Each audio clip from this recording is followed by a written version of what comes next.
Gintawag sang Iloilo Police Provincial Office nga isolated cases lamang ang sunod-sunod nga mga barangay officials sa probinsya nga nagakadalakpan sa mga drug buy-bust operation. Sa interview sang Bombo Radio kay Police Lieutenant Colonel Rolando Aranyo, spokesperson sang Iloilo Police Provincial Office, iya ginpayag nga bisan may mga naaresto, nagapabili naman ang mayorya nga barangay officials nga aktibo sa ila trabaho kag nagakooperar sa mga kapulisan. Suno pa kay Aranyo, hindi makaalarma ang kadabuon sang illegal nga droga nga nakumpiskar. Apisar nga milyon ka pesos ang balor sini. Payag sini pamatuod lang ini nga aktibo sa pag-report sa kapulisan ang mga pumuluyo. Gani nga nadakpan kag napunggan nga madala ang droga sa target market ukon sa mga drug users.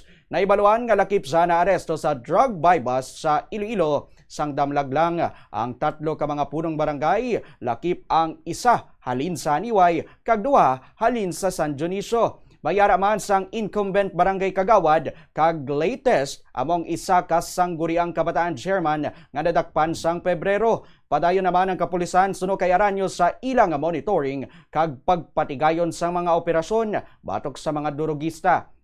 May ginahanas man sila nga mga ido agod nga maggamit nila sa mga drug buy-bust operation amo man sa checkpoint kag sa iban pa nga strategic locations. Majority naman sa aton sini mga barangay official every time may mga operation kita is very cooperative naman.